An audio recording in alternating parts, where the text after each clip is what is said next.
Hello friends, Tina's kitchen and रेसिपीजमध्ये तुमचं स्वागत आहे. कधी कधी काय होतं ना, जेवण बनवायचा कंटाळा येतो आणि त्याच वेळेस काहीतरी चटपटीत खावंसं वाटतं. तर त्यावेळेस हा रसम वडा तुम्ही बनवू शकता. त्यासाठीच आज आपण करणार आहोत अगदी झटपट होणारा साऊथ इंडियन स्टाईल रसम वडा. चिंच, गूळ आणि डाळ घालून केलेली चटपटीत रसम आणि बाहेरून मस्त क्रिस्पी आणि आतून एकदम स्पॉन्जी असा वडा कसा करायचा ते आज मी तुम्हाला दाखवणार आहे. अशा चमचमीत रेसिपी बघण्यासाठी चॅनलला सबस्क्राईब करा आणि सोबतच बेल आयकॉनवरही क्लिक करा. चला तर मग व्हिडिओला सुरुवात करूया. सर्वप्रथम आपण रसम करणार आहोत. त्यासाठी कुकरमध्ये आपण अर्धा कप तुरीची डाळ घेतली आहे. ही डाळ आपल्याला 2 ते 3 पाण्याने स्वच्छ धुवून घ्यायची आहे आणि यात पाणी टाकून 2 मोठ्या आकाराचा चिरलेला टोमॅटो टाकायचा आणि याला चांगलं मिक्स करून घ्यायचं. आणि आता कुकरला झाकण लावून आपण याच्या 4 शिट्या काढून घेणार आहोत. कुकरला शिट्या होत आहेत तोपर्यंत मी एका वाटीमध्ये थोडी चिंच घेतली आहे. त्यात पाणी टाकून ही चिंच मी थोडी भिजत ठेवतीये. इथे आपण रसम बनवण्यासाठी एक वाटण तयार करणार आहोत.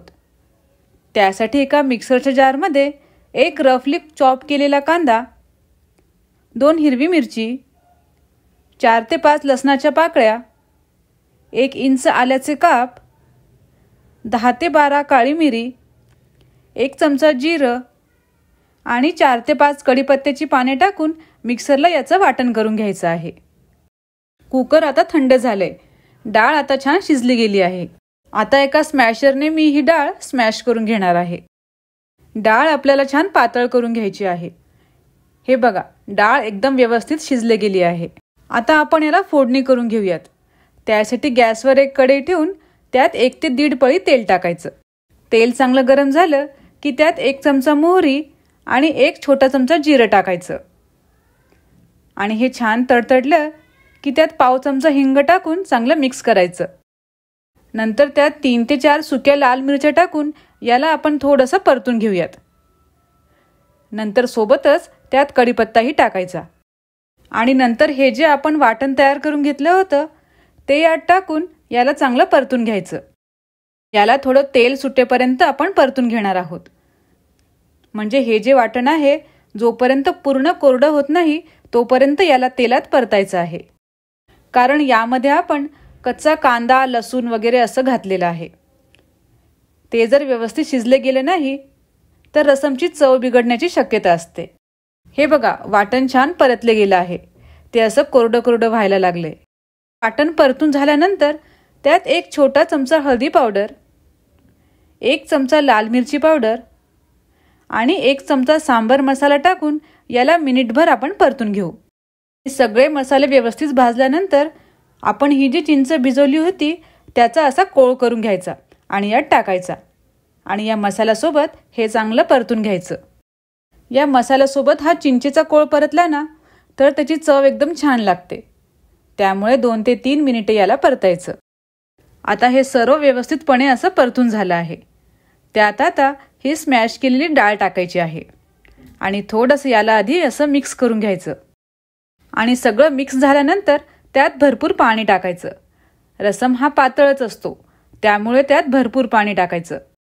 हा रसम जो आहे ना तो तुम्ही भातासोबत सुद्धा खाऊ शकता. बरेच साऊथ इंडियन जे लोक असतात ना ते हा रसम भाताबरोबरच खातात. यात मी असं भरपूर पाणी टाकलेलं आहे. त्यात आता चवीपुरतं मीठ टाकायचं आणि थोडासा गूळ टाकायचा म्हणजे ते आणखी चटपटीत लागेल.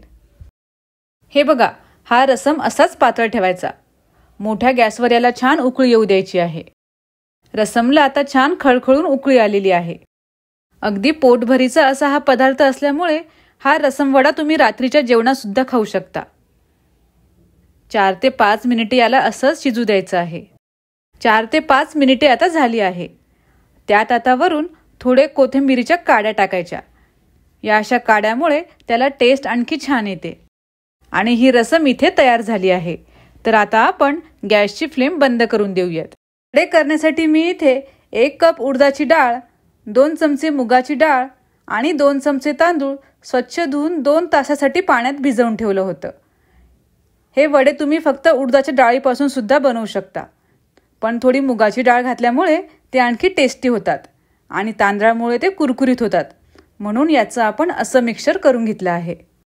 म्हणून यात मुगाची डाळ आणि तांदूळ नक्की वापरा, ते अतिशय खुसखुशीत तयार होतात. डाळ आता छान भिजली गेली आहे, याचा असा सहज तुकडा पडतोय. ही डाळ आता आपण मिक्सरला बारीक करून घेणार आहोत. त्यासाठी एका मिक्सरच्या जारमध्ये ही डाळ टाकायची, त्यातलं पूर्ण पाणी काढून टाकायचं आणि थोडी थोडी करून मिक्सरला एकदम रवाळ अशी ही डाळ वाटून घ्यायची. डाळ आपण इथे वाटून घेतली आहे. हे बघा, काहीच पाण्याचा वापर न करता मी ही डाळ इथे वाटून घेतली आहे. तुम्हाला गरज लागल्यास 2 चमचे पाणी तुम्ही टाकू शकता, पण त्यापेक्षा जास्त पाणी अजिबात वापरायचं नाही, कारण त्यामुळे वडे तेलकट होतात.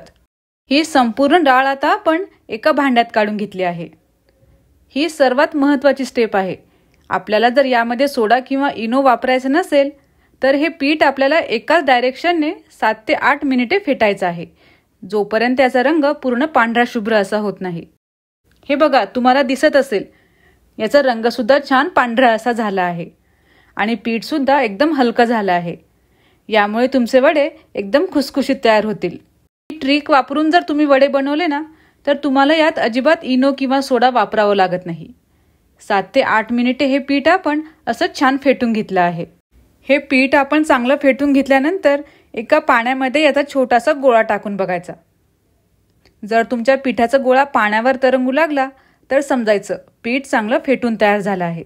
आता आपल्याला 2 ते 3 बारीक कट केलेली हिरवी मिरची, 1 चमचा जिरं, 3 ते 4 कट केलेली कढीपत्त्याची पाने आणि मीठ टाकून हे व्यवस्थित असं मिक्स करायचं. तुम्ही फक्त मीठ घालून सुद्धा हे वडे तयार करू शकता, पण यामुळे याची चव आणखी छान लागते, म्हणून मी ही सगळी जिन्नस यात ॲड केलेली आहे. वडे करण्यासाठी पीठ आपण पूर्णपणे तयार करून घेतलं आहे. अशा प्रकारे सहज याचे वडे तेलात पडले जातील. हाताला थोडंसं पाणी लावून गरम तेलात अशी छोटी छोटी गोळे आपल्याला सोडायची आहे. तेल आपण छान गरम करून घेतलं होतं. तुम्ही बघू शकता वडे छान असे वर तेलावर तरंगू लागले आहे. ते इतके हलके झाले आहे की आपोआपच ते असे पलटी होत आहेत.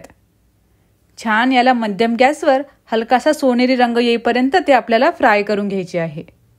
याचा अर्थ 100% तुमचे वडे हलके आणि कुरकुरीत होणार आहे. फक्त सांगितलेलं सर्व प्रमाण व्यवस्थित घ्या. अजिबात सोडा किंवा इनो घालावं लागणार नाही. तर याला गोल्डन ब्राऊन रंग येईपर्यंत हे आपल्याला फ्राय करून घ्यायचे आहे. तळताना अजिबात घाई करायची नाही. याचा रंग आता हळूहळू बदलायला लागला आहे. मस्त एकसारख्या रंगाचे हे वडे आपण फ्राय करून घेतले आहे. आता हे वडे छान फ्राय झालेले आहेत, तर ते आता आपण काढून घेऊयात. यातलं एक्स्ट्राचं ऑइल निघण्यासाठी ते असे आधी काढून घ्यायचे आणि नंतर हे वडे आपण एका प्लेटमध्ये काढून घेणार आहोत. आणि अशाच पद्धतीने आपल्याला बाकी वडे करायचे आहे. याला पण सेम गोल्डन ब्राऊन रंग येईपर्यंत फ्राय करायचं आहे. बघू शकता किती छान हे वडे फ्राय झाले आहेत. कुठेच हे वडे तेलकट दिसत नाहीये. आता हे वडे खाण्यासाठी तयार झाले आहे. तर घरी ही रेसिपी नक्की ट्राय करून बघा. मस्त हलकी फुलकी अशी ही रेसिपी आहे. अगदी पोटभरीचा असा हा पदार्थ आहे. व्हिडिओ आवडला तर लाईक, कमेंट, शेअर आणि सबस्क्राईब करा. आणि हो, लाईक केल्यानंतर तुम्हाला एक हाईपचं ऑप्शन येईल, तर हाईप करायला विसरू नका.